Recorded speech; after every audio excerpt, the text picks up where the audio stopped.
Hello and welcome. आप देख रहे हैं बिग बॉस बिग आइडिया। आज जो हमारे मेहमान है बड़े ही खास है, जाना माना नाम है शेयर बाजार में मार्केट गुरु विजय केडिया, एमडी केडिया सिक्योरिटीज के। अगर हम विजय जी की बात करें तो करीबन 20 से ज्यादा साल का एक्सपीरियंस वो शेयर बाजार में रखते हैं। One of the most successful investors in the stock markets. 19 साल की उम्र से वो शेयर बाजार से जुड़े हुए हैं। अपने शार्प माइंड एंड स्ट्रेटजी से मिस्टर केडिया ने शेयर बाजार में अपना एक मुकाम हासिल किया है। आइए उनसे हम खास मुलाकात शुरू करते हैं। Welcome mister Kedia to the show. Thank you ma'am, thank you very much. Vijay ji, अगर हम बाजारों की बात करें, शुरुआत बाजार से ही करते हैं क्योंकि काफी वॉलेटाइल मार्केट्स है, काफी लोग बहुत परेशान भी है, फंसे हुए हैं, जानते ही नहीं है कि बाजार की दिशा यहाँ से कहाँ की ओर जाएगी। आप क्या समझते हैं? थोड़ी बहुत रिकवरी हमने बाजारों में देखी, क्या ये सस्टेनेबल है?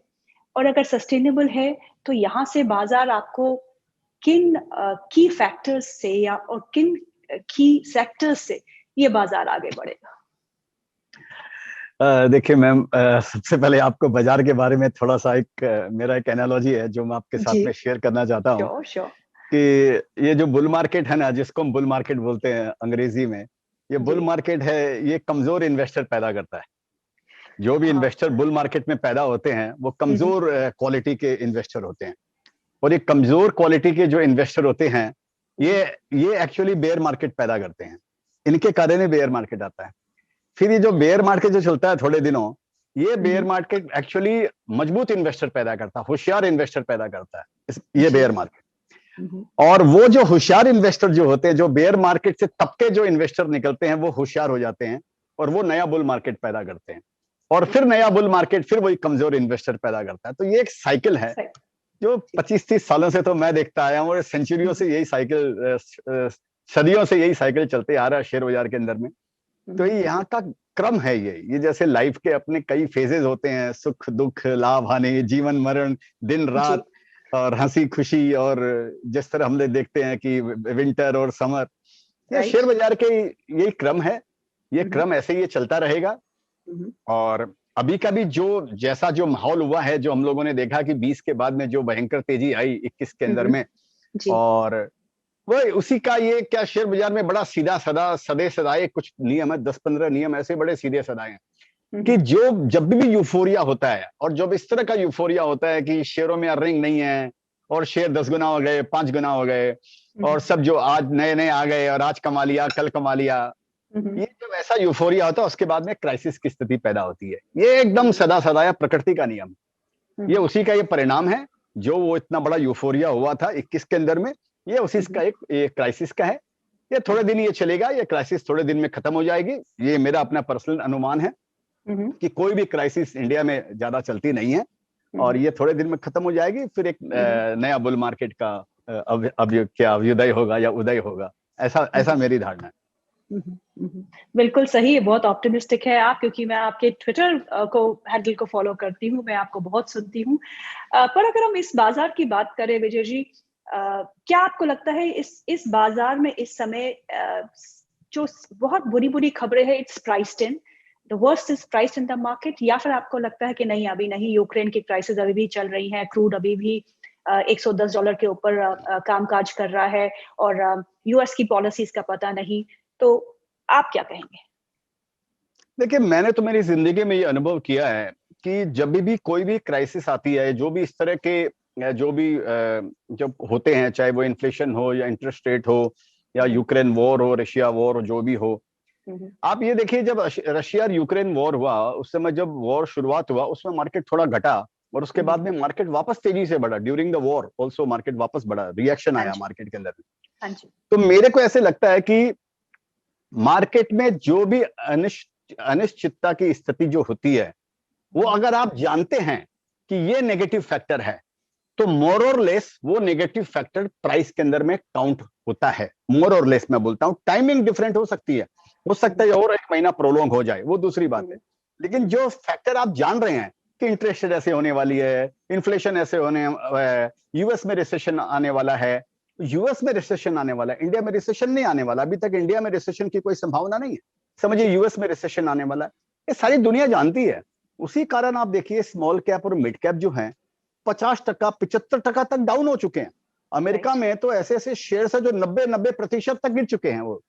तो मेरा अनुमान ऐसा है कि जो चीज आप जानते हैं, अनसर्टेनिटी जो है वो आप जानते हैं, वो प्राइस के अंदर में है। मार्केट रिएक्ट होता है अनसर्टेन सर्टेनिटी से, जो जो जो ऐसी अनिश्चितता है जिसको आप भांप नहीं सकते हो और अचानक कुछ होता है, उसमें मार्केट घबराता है।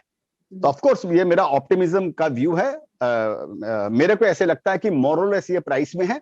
टाइमिंग उल्टी सीधी हो सकती है, उसमें और 10 दिन लग जाए, 20 दिन लग जाए, 1 महीना लग जाए, वो एक अलग बात है। टाइमिंग अलग अलग मैटर है, ऐसा मैं सोचता हूँ। अभी तक हमने बाजारों में देखा पिछले 8-9 महीने से एफआईआई की खूब सेलिंग हम देख रहे हैं, लेकिन हमारा मार्केट जो है हार्डली हमने कोई कैपिचुलेशन देखी, बिकॉज इन्वेस्टर जो है इस बार थोड़ा बहुत तगड़ा है, होल्ड करके बैठा हुआ है अपने पोर्टफोलियो को, स्टॉक्स को, और लंबी अवधि का व्यू रख के चल रहा है। क्या आपको लगता है कि अभी तक तो जिन लोगों ने पैसा नहीं निकाला, डोमेस्टिक इंस्टीट्यूशंस अभी तक निवेश कर ही रहे हैं, सपोर्ट कर रहे हैं बाजारों को, कहीं कोई डर है आपको कि एक बार वो निकलना शुरू हो गए तो बाजार कहाँ जाएगा?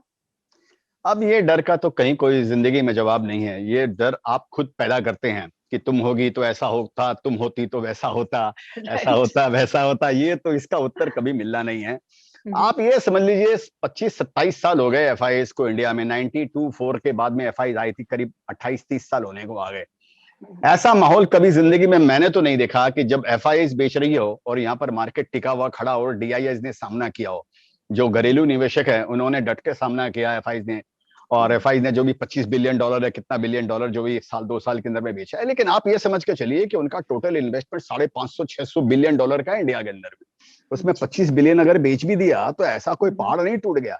ये तो हम लोगों ने हवा बना रखा है, एफआईएस के नाम का हवा बना रखा है। नहीं तो 2-2.5 हजार, आप जरा सोचिए 2-2.5 हजार करोड़ का क्या मायने रखता है। 2-2.5 हजार करोड़ वो लोग माल बेच देते हैं, यहाँ पर लोग एफआईएस के फिगर के बारे में बातें करने लग जाते हैं। अरे वो भगवान है क्या? 2-2.5 हजार करोड़ क्या मायने रखता है? इतने बड़े क्या $2.5 ट्रिलियन या कितना का मार्केट है, मेरे को अभी ध्यान नहीं है। उसमें क्या 2-2.5 हजार करोड़ रोज का मायने रखता है? उतना तो डीआईएस हमारे लेते ही है रोज रोज। तो ये पहली बार इतिहास के अंदर में ऐसा हुआ है कि एफआईआई माल बेच रही है और डीआईआई सामना कर रहा है। ऑफ कोर्स प्राइस भी उसके अंदर में ऑलरेडी, आप जो कैपिटुलेशन की बात कर रहे हो तो ऑलरेडी घट चुके हैं। ऑलरेडी यहाँ पर 50-50% मिड कैप के शेयर गिर चुके हैं।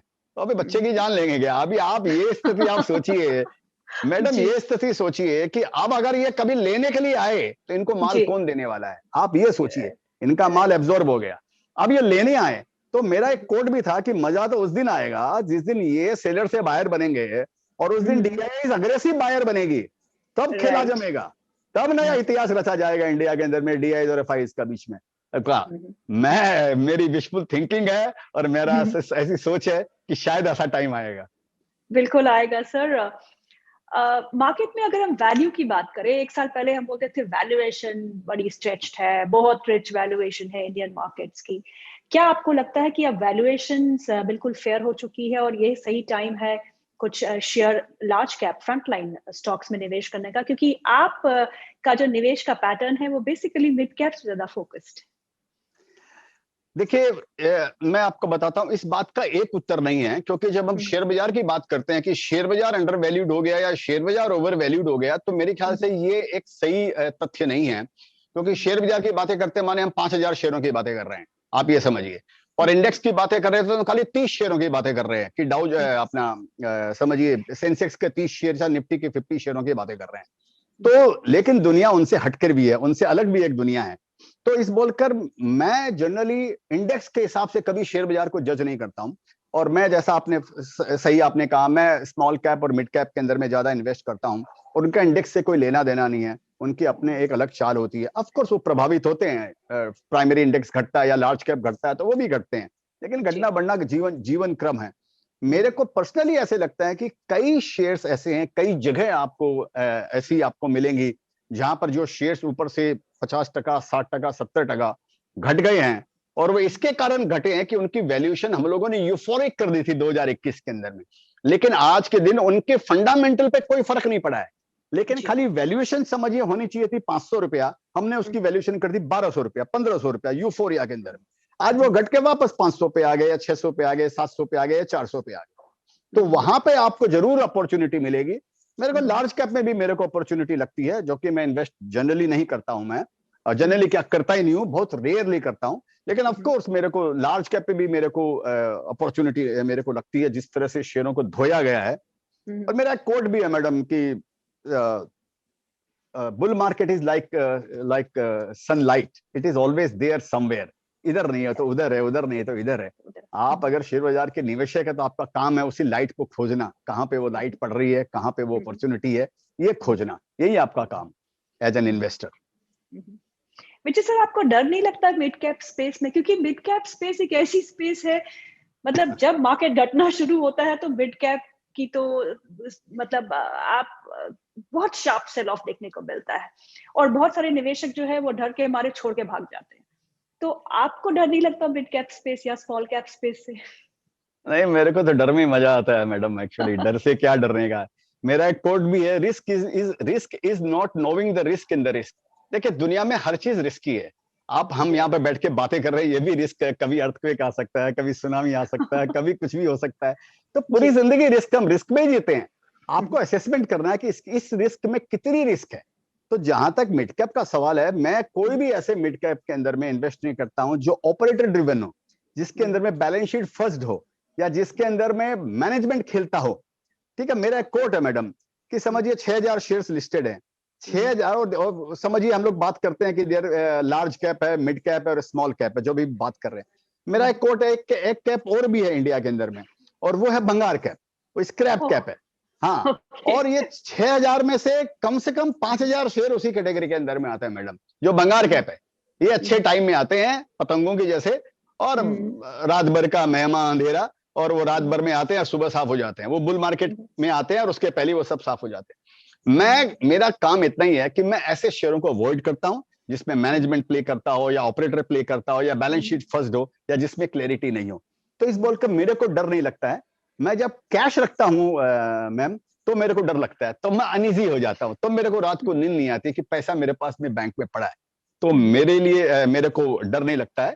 और जैसा मैंने बताया, अगर शेयर नहीं लूं तो मेरे को डर लगता है, तो मैं अनईजी होता हूं। बट आर्यन, ये है कि भंगार कैप में बहुत सारे रिटेल इन्वेस्टर्स जो है वो फंस जाते हैं, उनका निकलना वहां से मुश्किल हो जाता है। बिल्कुल। आप एक ओल्ड टाइमर रहे हैं सर। आप न्यू एज कंपनीज को, नेक्स्ट जेन कंपनीज को कैसे देखते हैं? हमने बहुत सारी कंपनीज की लिस्टिंग 2021 में देखी, कुछ अच्छी रही, कुछ बुरी रही। ऑल टाइम हाई से वो गिर के आधे भी हो गए कुछ शेयर। आप डिजिटल प्लेटफॉर्म को कैसा देखते हैं, और डिजिटल स्टॉक्स को आप कैसा देखते हैं? मैं ओल्ड टाइमर जरूर हूँ, लेकिन मेरा पार्टी अभी शुरू हुआ है, ऐसा मेरे को लगता है। और जहां तक न्यू एज का सवाल है मैम, जो ये न्यू एज वाली जो कंपनियां लिस्टेड जो हुई है, मैंने उनमें किसी में भी इन्वेस्ट नहीं किया मैंने। और मेरा उनमें किसी में भी निवेश करने का मेरा अभी भी मेरा मन नहीं है। आज के दिन जब मैं आपसे बात कर रहा हूँ, तब तक मेरा उनके अंदर में मन नहीं है। मेरा माइंड हो सकता है कि अपना इंटरव्यू खत्म उसके बाद शायद चेंज हो जाए, या कल चेंज हो जाए, 1 महीने बाद चेंज हो जाए, ये मालूम नहीं है। क्योंकि लगातार हम पढ़ते रहते हैं, हर चीज को अपॉर्चुनिटी तलाशते रहते हैं, तो कभी कोई दिमाग में अगर आइडिया आया तो मेरा माइंड चेंज कर सकता हूं मैं। आज के दिन तक मेरा उनके अंदर में लेने का मन नहीं है। वो सिंपल इसके लिए मन नहीं है कि उनके अंदर में अर्निंग नहीं है, और वो अर्निंग आएगी, जब अर्निंग आएगी तब आएगी। तो बोलते हैं ना, वन इन हैंड इज क्या, one bird in hand is better than two in the bushes. तो हाँ, तो वो गोद का जो बच्चा है वो वुम के बच्चे से ज्यादा अच्छा है वो। तो वो तो आएगा जब आएगा। मेरे को लिस्टेड स्पेस में भी ऐसी ऐसी कुछ कंपनियां हैं जो ऑलरेडी इसी तरह का प्लेटफॉर्म प्रोवाइड करती है। ऑलरेडी डेट फ्री कंपनियां हैं, अच्छी डिविडेंड पेइंग कंपनियां हैं, प्रूवन मॉडल है, गलतियों से उन्होंने सीख चुके हैं वो लोग अपने। मेरे को तो मैं उनके अंदर में इन्वेस्ट करना ज्यादा पसंद करूंगा। तो अभी आप कुछ कैश में बैठे हैं विजय सर, या फिर सब 100% इन्वेस्टेड? नहीं, मैं यूजुअली 100% इन्वेस्ट करता हूं। मेरे पूरे करियर के अंदर में कभी भी मेरे पास में कैश, मेरे को ध्यान नहीं है, शायद 1 महीना 2 महीना या मैक्सिमम कोई 2 महीना से ज्यादा कभी मेरे पास में जिंदगी में कभी कैश रहा हो।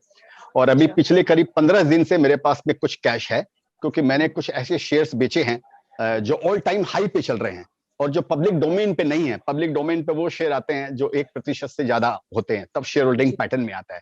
तो मेरे पास में कुछ ऐसे शेयर्स हैं जो ऑल टाइम हाई पे थे, तो 15 दिन पहले मैंने उनको उनको बेचकर थोड़ा बहुत मैंने कैश इकट्ठा किया है, और वो अपॉर्चुनिटी देख रहा हूँ। 20 दिन हुए होंगे करीब, शायद हो सकता है अगले 20 दिन में या 1 महीने के अंदर में मैं उनको निवेश कर दूं, बाजार में लगा दूं। तो ये है। तो अगर आपके पोर्टफोलियो की बात करें विजय सर, यहाँ पे वेल्थ क्रिएटर्स जो रहे हैं आपके पोर्टफोलियो के, तो कितने तक के रिटर्न्स दिए हैं उन्होंने? तो हाईएस्ट रिटर्न क्या पाया है आपने अभी तक, अगर स्पेसिफिक स्टॉक की बात करें? हाईएस्ट रिटर्न मेरे को 2-3 शेयर्स ऐसे हुए हैं जो मेरे को 100 टाइम्स रिटर्न दिए हैं मैडम। तो और तो या 100 टाइम्स एक शेयर्स है जो आज भी मैं हाँ 100 टाइम्स समझिए, वो हाईएस्ट रिटर्न। आपका नाम जिस शेयर से जुड़ता है ना सर, वो शेयर तो रॉकेट बन जाता है। अगर शेयर बाजार में खबर आ गई कि विजय सर ने ये वाले शेयर में हिस्सेदारी, शेयर उठाए हैं या इस कंपनी में हिस्सेदारी खरीदी है थोड़ी बहुत, तो वो शेयर तो आपके नाम से ही चलता है। तो ऐसा कोई शेयर है जो आप खरीदने वाले? नहीं, ये तो बताना मेरे बिजनेस के प्रति वफादारी नहीं रहेगी। और मैं ये क्लेरिफाई कर देता हूं कि ऐसा जरूरी नहीं है कि जो मैं शेयर्स लेता हूं वो सारे शेयर्स चलते हैं। मेरे को इस बात का डर रहता है, इस बोलकर मैं आजकल मैं सोच समझ कर इन्वेस्ट करता हूं, क्योंकि मेरे को मालूम है कि अगर मैं समझिए एक दिन में आधा प्रतिशत से ज्यादा शेयर लिया तो शेयर होल्डिंग पैटर्न में नाम आ जाएगा, तो नए इन्वेस्टर या जो छोटे इन्वेस्टर हैं जो मेरे को फॉलो करते हैं वो ले लेंगे। तो मेरी ये नैतिक जिम्मेदारी है, मेरी ये मॉरल जिम्मेदारी है कि मैं और ठोक बजाकर इन्वेस्ट करूं, तो मेरी जिम्मेदारी बढ़ जाती है। कई शेयर्स मेरे ऐसे भी हुए हैं मैडम जो मैं लिया हूं और लेने के बाद में थोड़ा सा बढ़े, लेकिन अल्टीमेटली आज भी वो डाउन है। 2020 में जितने भी मैंने शेयर्स लिए, मोर और लेस जितने भी मैंने शेयर्स लिए, वो सब मल्टीप्लाई हुए 2021 के अंदर। 2021 हाफ के बाद में, 2021 सितंबर के बाद में एक दो शेयर्स मैंने नए लिए हैं, जो शेयर्स वो मेरे कॉस्ट प्राइस से 40% डाउन है। तो ये जरूरी नहीं है कि मैं सफल होता हूं या मेरी सक्सेस रेट 50% से ज्यादा नहीं है। तो ये इन्वेस्टरों को समझना चाहिए कि आप किसी को फॉलो मत करो, उनके प्रिंसिपल को फॉलो करो। किसी के भी, हर आदमी की सुनो, सबके प्रिंसिपल को समझो और अपनी बुद्धि लगाकर उसको फॉलो करो। शेयर फॉलो करना कभी कभी दुखदाई भी हो सकता है, ये समझ के चले। और मैं भी आदमी हूं और गलती करना मेरा स्वभाव है और मानव स्वभाव है, मेरे परिधि में है ये, तो ये कृपया ध्यान रखें। बहुत ही इंपॉर्टेंट मैसेज आपने दिया है हमारे व्यूअर्स को, इन्वेस्टर्स को। चलिए अब शेयर की बात नहीं करते हैं, तो कौन से ऐसे सेक्टर्स है सर जहां पे आपकी नजर बनी हुई है, आपको लगता है कि वैल्यू जो है वहां पे काफी अट्रैक्टिव है? कुछ ऐसे सेक्टर्स जो आपने आइडेंटिफाई किए हैं आने वाले समय में जहां आप अपना निवेश बढ़ा सकते हैं? देखिए मैम, जैसा मैंने बताया कि bull market is like sunshine, it is always there somewhere. हर समय शेयर बाजार के अंदर में अपॉर्चुनिटी रहती है। और सबसे बड़ा पैसा शेयर बाजार में, आप गांठ बांध लीजिए, तभी आप कमाते हैं जब शेयर बाजार में बेयर मार्केट होता है। उस समय जो आप शेयर्स लेते हैं वो आपको करियर को बनाता है, आप ये समझ कर चलिए। मेरे को लग रहा है कि जो शेयर्स पिछली तेजी के अंदर में, जो 2021 में जो तेजी आई, जिसमें जो पार्टिसिपेट किए हैं, हो सकता है अभी जो नया जब बुल मार्केट वापस चालू होगा उसमें शायद वो शेयर पार्टिसिपेट ना करे, शायद ना करे, ऐसा हो सकता है, ऐसा इतिहास हमको बताता है। मेरे रेडार पे जो शेयर्स है वो मैं ऐसा आपको बताता हूं। जैसे अभी नया क्या हो रहा है, एक इन्वेस्टर को, निवेशक को हर समय ये सोचना चाहिए कि बीती ताई बिसार के आगे की सुध ले। जो हो गया वो तो पास्ट हो गया, अब होने वाला क्या है उसको पकड़ने की चेष्टा करें, उसका ज्ञान हासिल करने की चेष्टा करें। अभी मेरे पास एक कंपनी में इन्वेस्टमेंट है जो टेलीकॉम प्रोडक्ट कंपनी है, ठीक है। जैसे अभी हम देख रहे हैं 5G वगैरह का इंडिया के अंदर में अभी आगमन हुआ है, अभी शुरुआत हो रही है। तो जो कंपनियां 5G के इक्विपमेंट वगैरह बनाती है, 5G जो सर्विस प्रोवाइड करती है वो तो बहुत महंगे हैं, जियो लिस्टेड नहीं है। फॉर एग्जांपल समझिए वोडाफोन है, वो उसकी मालूम नहीं उसका क्या भविष्य है, क्या है, जो भी है। और भारती का एक्सपेंसिव शेयर्स और वो स्लो शेयर्स, इनको जो प्रोवाइड करते हैं, इनकी जो एंसिलरीज यूनिट है या इनको जो इनके लिए जो प्रोडक्ट बनाते हैं, उनमें ध्यान रखें। उनको लग रहा है उनका भविष्य 10 साल के लिए उत्तम होना चाहिए।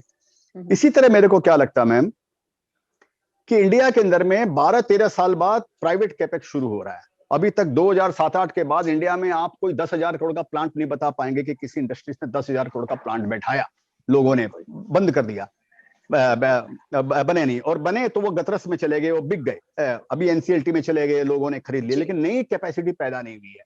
मेरे को क्या लग रहा है कि अगले 10 सालों के अंदर, मैंने अगले 10 साल में अभी से शुरुआत हो चुकी है, नया प्राइवेट कैपेक्स इंडिया में शुरुआत होने वाला है। स्टील सेक्टर अकेला बोलता है मैं 2 लाख करोड़ का इन्वेस्ट करूंगा, एल्यूमिनियम में इन्वेस्टमेंट आ रहा है, शुगर में इन्वेस्टमेंट आ रहा है, पावर में बड़ा से बड़ा इन्वेस्टमेंट आ रहा है।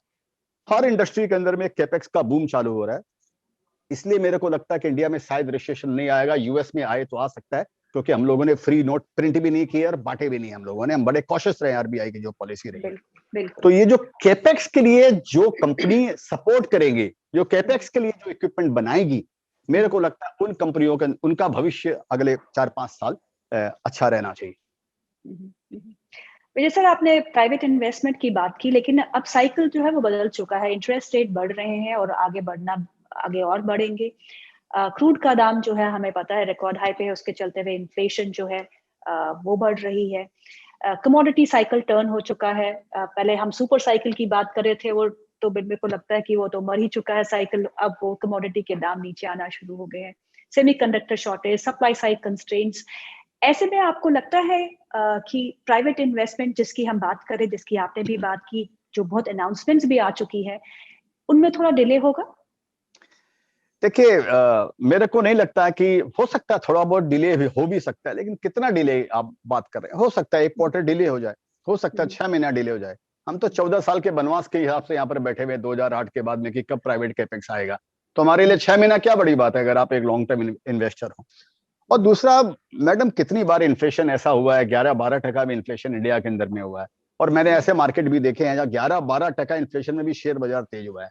अब इंटरेस्ट रेट की आप बात करते हैं, इंटरेस्ट रेट तो पहले से आधा है। जो 20 साल पहले, 15 साल पहले जो इंटरेस्ट रेट थी, उससे तो आज के दिन भी आधे इंटरेस्ट रेट के ऊपर में हम खड़े हुए हैं अगर देखा जाए तो मेरे को लगता नहीं है कि इसका कोई लॉन्ग टर्म फर्क पड़ेगा अंटिल अनलेस ये प्रीवेल। और $120 आप क्रूड की बात करते हैं, ऑफ कोर्स हमारे लिए बहुत जरूरी है। $120 क्रूड का होना हमारी अर्थव्यवस्था को बहुत खराब करता है।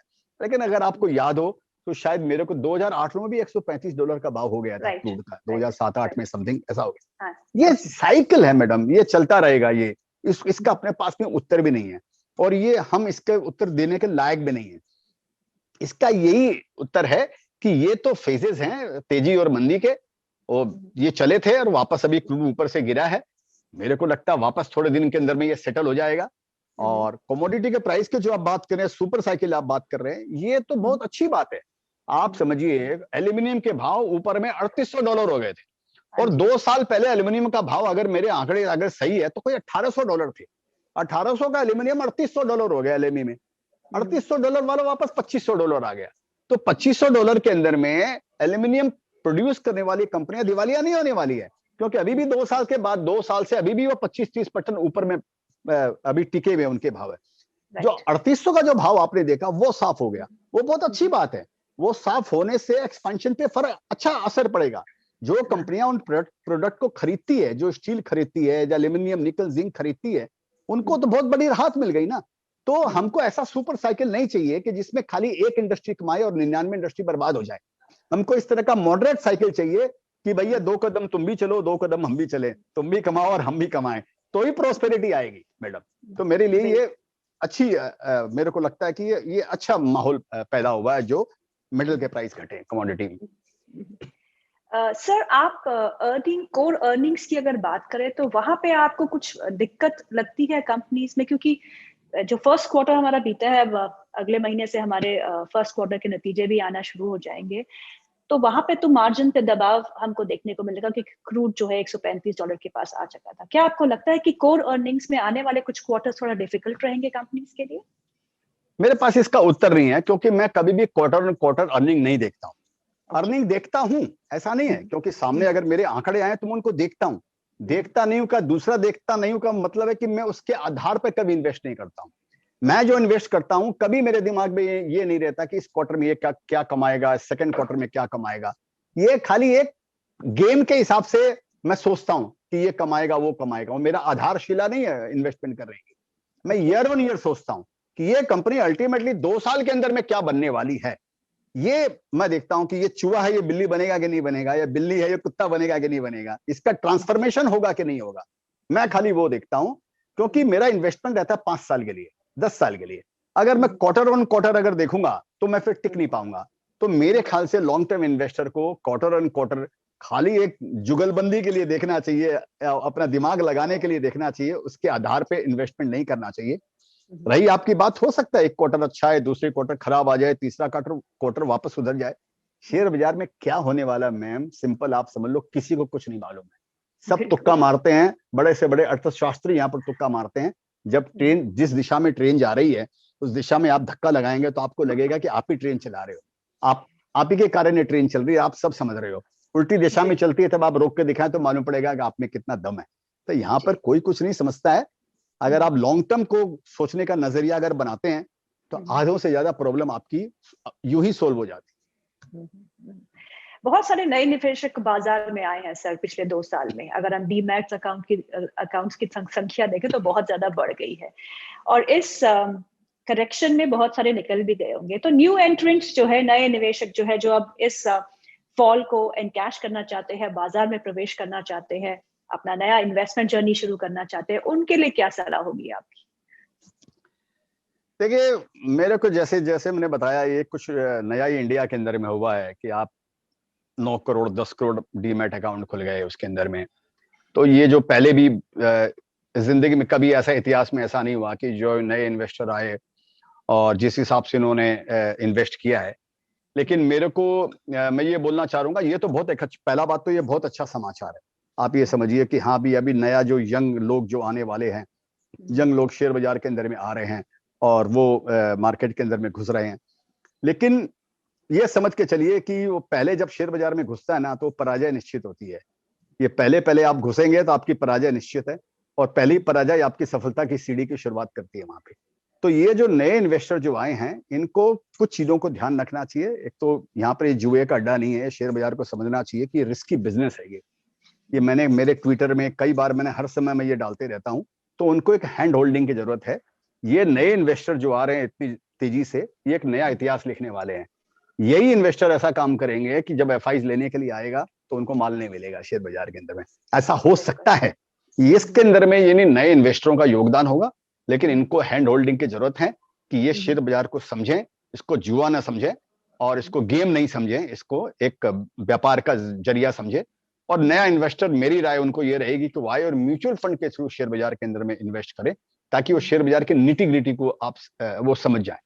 आप अपने बेडरूम से तुरंत निकल के अचानक एक दिन जाकर आप मैदान में जाकर आईपीएल नहीं खेल सकते हैं। यहाँ शेयर बाजार के बिजनेस की रफ्तार इतनी तेज है कि इसकी रफ्तार के सामने टिकना बड़े बड़ों के लिए मुश्किल होता है, तो नए आदमियों के लिए बहुत मुश्किल है। तो उनको हैंड होल्डिंग की, उनको ज्ञान सीखने की, उनको निटी ग्रिटी समझने की बहुत बड़ी जरूरत है उनको। चलिए, शेयर बाजार की तो हमने बात कर ली। आप गाना बहुत अच्छा गाते हैं केडिया साहब, मैंने आपके बहुत सारे वीडियोस देखे हैं। और जब मार्केट में करेक्शन होती है या फॉल होता है या मार्केट में उछाल होता है, तो आपके जो गाने होते हैं सुनने में बड़ा अच्छा लगता है। कोई ऐसा संगीत की कुछ लाइनें जो आप हमारे लिए गा सके? इसमें देखिए, मैं ऐसा बताता हूँ मैडम, गाने तो मेरे सारे यूट्यूब पे हैं, 14-15 गाने लिखे हुए हैं मैंने। हाँ जी। वो यूट्यूब पे है, वो लोगों को मिल जाएंगे सुनने के लिए। एक गाना मैंने बीएसई के लिए लिखा, बॉम्बे स्टॉक एक्सचेंज के लिए मैंने लिखा, और मैं आपके साथ शेयर करने में मेरे को बहुत फख्र महसूस होता है कि बीएसई ने मेरे से उस गाने के लिए राइट ले लिए, गाने के सारे राइट लिए, अरे और वाह। बीएसई उसको अपना एंथम बनाएगा। और बीएसई के मैं फोन किया था एक डिपार्टमेंट में, तो मेरा गाना चालू हो गया फोन के ऊपर में। अरे वाह। तो सॉरी, तो ये मेरे लिए खुशी की बात है। मैं इन्वेस्टरों के लिए एक लास्ट में एक कविता लिखी थी, गाने तो आपको सुनने मिल जाएंगे। एक कविता लिखी थी मैंने इन्वेस्टरों को, कि जनरली हम बात करते हैं इन्वेस्टरों को, हर समय यही मन में रहता है कि यार हम बुल मार्केट में हैं कि हम बेयर मार्केट में हैं, कि क्या है क्या। मैं उनके लिए एक कविता लिखी है, वो मैं आपको जरा सुना देता हूँ कि ये बुल मार्केट है या बेयर मार्केट है। स्टॉक मार्केट क्या बोलता है कि भैया नहीं, ये बुल मार्केट है ना बेयर मार्केट है, ये स्टॉक मार्केट है। तो स्टॉक मार्केट कहता है कि जिसने जहां पे पाया खुद को, उसने वैसा नाम दिया, मिला तुम्हें फल वही हमेशा जैसा तुमने काम किया। टीसीएस और टाटा मोटर नए आयाम बनाते हैं। ये कविता जब मैंने लिखी थी उसमें टीसीएस और Tata motor all time high पे थे, और दूसरे ये न्यू एज जिसकी आपने बातें की, वो ऑलरेडी धराशायी होना शुरुआत हो चुके थे। इसलिए गाने का रेफरेंस में इनका नाम लिया है, बाकी इनके नाम से मेरे को कोई लेना देना नहीं है। टीसीएस और टाटा मोटर नए आयाम बनाते हैं, पेटीएम और टीटीएमएल काम तमाम कर जाते हैं। नाम बदलकर, थीम बदलकर, भेष बदलकर आते हो, मैं तो वही टिका रहता हूं, तुम गायब हो जाते हो। प्लेटफॉर्म के नाम पर तुमने लाया कैसा है भूचाल, कुछ लोगों की जेब भरी और लाखों लोग हुए कंगाल। सीख नहीं पाते गलती से, दोहराते हो वही हर बार, अपने ही तुम पागलपन में खुद का करते रोज शिकार। अब कुछ भी करने से पहले सीखो समझो भली प्रकार, खेल नहीं हूं जुआ नहीं हूं, समझो मुझको एक व्यापार। खेल नहीं हूं, जुआ नहीं हूं, समझो मुझको एक व्यापार। बहुत खूब, बहुत खूब, बहुत ही अच्छा लिखा है आपने। मैं आशा करती हूँ हमारे दर्शक जो है इसको सीरियसली सुने, वर्ड बाय वर्ड सुने। इसमें बहुत अच्छे से संजोया है आपने इसको, और ट्रू स्टोरी बताई है शेयर बाजार की जुबानी आपने। Thank you so much mister Kedia for joining us. आपके साथ बात थैंक यू, करके बहुत अच्छा लगा। Thank you for your time. Thank you ma'am, thank you.